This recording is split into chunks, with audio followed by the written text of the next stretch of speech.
Welcome to Zamin Academy. Our pre-lectures are Class 9 Chemistry. I am your instructor Meera, and today we are discussing about the hydrogen bonding. Firstly, we define what is hydrogen bonding. Special type of intermolecular forces present permanently in the polar molecule.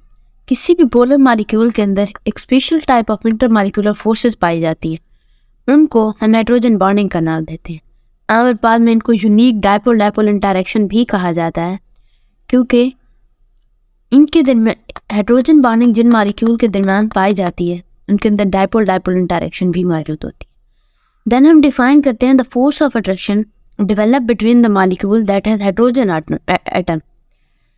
कोई ऐसा molecule के दरमियान force of attraction जिनके अंदर hydrogen atom मौजूद हो, यानी hydrogen atom bond हो small and highly electronegative atom. कोई ऐसा मॉलिक्यूल, दो मॉलिक्यूल या तीन मॉलिक्यूल जिनके अंदर हाइड्रोजन एटम किसी छोटे और हाईली इलेक्ट्रोनेगेटिव एटम के साथ बॉन्डेड हो, उस मॉलिक्यूल में डेवलप होने वाली फोर्स ऑफ अट्रैक्शन को हम हाइड्रोजन बॉन्डिंग का नाम देते हैं। वो फोर्स ऑफ अट्रैक्शन दो मॉलिक्यूल्स के बीच में भी हो सकती है, अगर तीन मॉलिक्यूल अरेंज हैं तो भी हो सकती है। ये क्या करता है, with the lone pair of electron, यानी जो हाईली इलेक्ट्रोनेगेटिव एटम है उसके पास लोन पेयर मौजूद होना चाहिए। जैसा कि एग्जाम्पल में बताया गया है यहाँ पे नाइट्रोजन एंड फ्लोरीन। ऑक्सीजन के ऊपर दो लोन पेयर ऑफ इलेक्ट्रॉन पाए जाते हैं, while fluorine highly electronegative atom है। वाइल नाइट्रोजन की बात करें तो उसके पास एक लोन पेयर ऑफ इलेक्ट्रॉन मौजूद होता है। तो अब यहाँ पे बात हो रही है जो covalent bond between hydrogen and other atom. Hydrogen और दूसरे एटम के दरमियान जो कोवलेंट बॉन्ड होता है वो पोलर इन नेचर होता है। यही इनकी पोलैरिटी, उस बॉन्ड की पोलैरिटी उसको इन काबिल बनाती है कि हाइड्रोजन के ऊपर partial positive while other atom जो होता है उसके ऊपर पार्शियल नेगेटिव चार्ज आ जाता है। उसकी रीज़न क्या होती है, क्योंकि हाइड्रोजन का साइज भी कम होता है वाइल इसकी इलेक्ट्रोनेगेटिविटी भी कम होती है, जिसके नतीजे में इसके ऊपर पार्शियल पॉजिटिव, वाइल जो दूसरा एटम होता है वो हाईली इलेक्ट्रोनेगेटिव होता है, जिसकी वजह से उसके ऊपर पार्शियल नेगेटिव चार्ज पाया जाता है। या मे हाउ उस एटम के पास लोन पेयर ऑफ इलेक्ट्रॉन मौजूद हो, वो भी पार्शियल नेगेटिव की कैटेगरी में आ जाता है। जब दो एटम के ऊपर जिनमें से एक के ऊपर पार्शियल पॉजिटिव और दूसरे के ऊपर पार्शियल नेगेटिव चार्ज पाया जाएगा, तो यहाँ पे जो उनके दरमियान इंटरेक्शन अकर हो गई तो उसको हम हाइड्रोजन बॉन्डिंग का नाम देते हैं। तो इसमें फर्दर यहाँ पे एक्सप्लेन किया गया है कि small size and partial positive on hydrogen atom, यानी हाइड्रोजन एटम के स्मॉल साइज और पार्शियल पॉजिटिव होने की वजह से वो बात इसको इनेबल करती है to attract the highly electronegative atom, यानी हाईली इलेक्ट्रोनेगेटिव एटम को वो अपनी तरफ अट्रैक्ट करे एटम ऑफ अदर मॉलिक्यूल, यानी दूसरे मॉलिक्यूल का जो हाईली इलेक्ट्रोनेगेटिव एटम होता है उसको अपनी तरफ अट्रैक्ट करे। यहाँ बात ये हो रही है, अब हमारे पास सपोज दो मॉलिक्यूल है, अगर हम H और F की बात कर लें तो हमें पता है फ्लोरीन हाईली इलेक्ट्रोनेगेटिव एटम है, वाइल हाइड्रोजन के ऊपर पार्शियल पॉजिटिव चार्ज आएगा, बिकॉज फ्लोरीन हाईली इलेक्ट्रोनेगेटिव है तो इसके ऊपर पार्शियल नेगेटिव चार्ज आएगा। ये बॉन्ड तो इनके अंदर मौजूद है ही, क्योंकि ये तो केमिकल बॉन्ड है, वो किसी भी मॉलिक्यूल के अंदर मौजूद होता है। लेकिन अगर हम हाइड्रोजन फ्लोराइड के दो मॉलिक्यूल को इस तरह से अरेंज करें कि एक का पार्शियल पॉजिटिव और दूसरे का पार्शियल नेगेटिव एक दूसरे के आमने सामने आ जाए, जैसा कि हाँ ऐसा दिखाया गया है, तो हाइड्रोजन के ऊपर पार्शियल पॉजिटिव होता है, फ्लोरीन के ऊपर पार्शियल नेगेटिव होता है। तो इस हाइड्रोजन एटम का स्मॉल साइज और पार्शियल पॉजिटिव इसको इस काबिल बनाता है कि ये हाईली इलेक्ट्रोनेगेटिव को अपनी तरफ अट्रैक्ट कर सके, यानी इनके दरमियान एक फोर्स ऑफ इंटरेक्शन अकर होती है। हाइड्रोजन एटम और हाईली इलेक्ट्रोनेगेटिव एटम के दरमियान होने वाली इंटरेक्शन को हम हाइड्रोजन बॉन्डिंग का नाम देते हैं। अब फर्दर हम एग्जाम्पल के थ्रू उसको एक्सप्लेन करते हैं।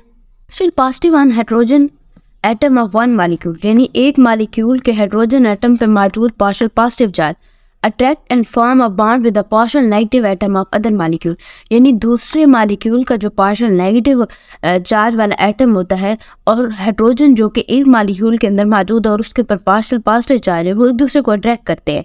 तो उसके नतीजे में एक बॉन्डिंग अकर होती है उन दोनों के दरमियान और उसको हम हाइड्रोजन बॉन्डिंग का नाम देते हैं।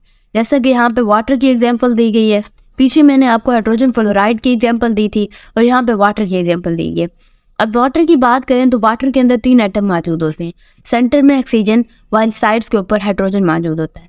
और हमें इस बात का भी अंदाज़ा है कि हाइड्रोजन का स्मॉल साइज होने की वजह से और इसके ऊपर पार्शियल पॉजिटिव चार्ज होता है, बिकॉज ये केमिकली बॉन्डेड होता है हाईली इलेक्ट्रोनेगेटिव एटम के ऊपर, तो उसके ऊपर पार्शियल नेगेटिव चार्ज होता है, तो हाइड्रोजन के ऊपर ऑटोमेटिकली पार्शियल पॉजिटिव चार्ज होता है।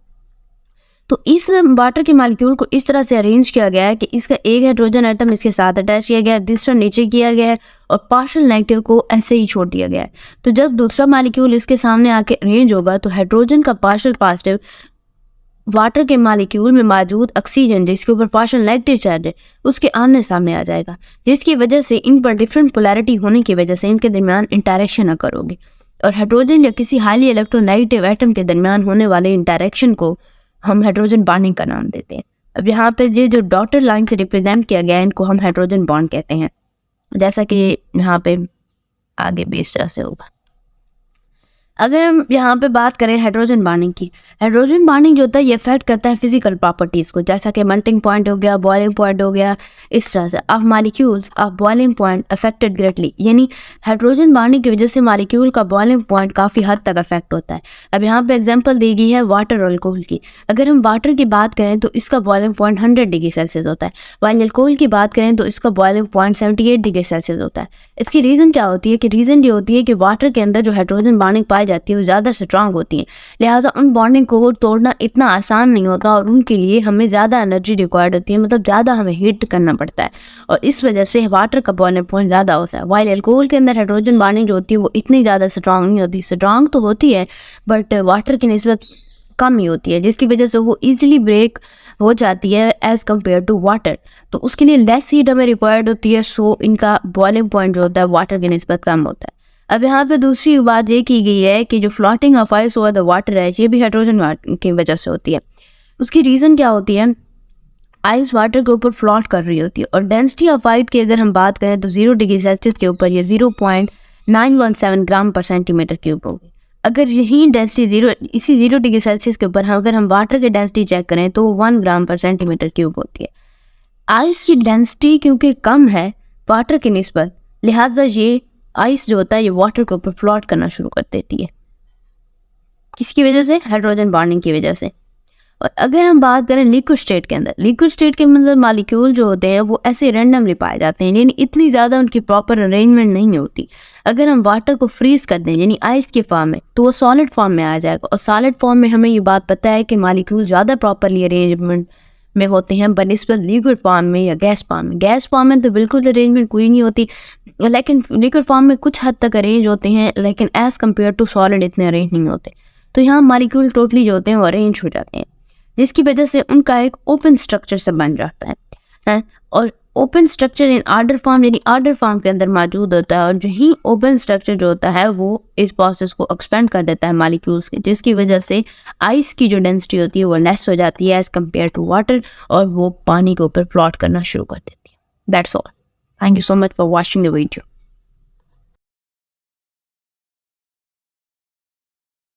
Thank you for watching. Book your free demo lecture now. For more free videos, support us by subscribing to this channel.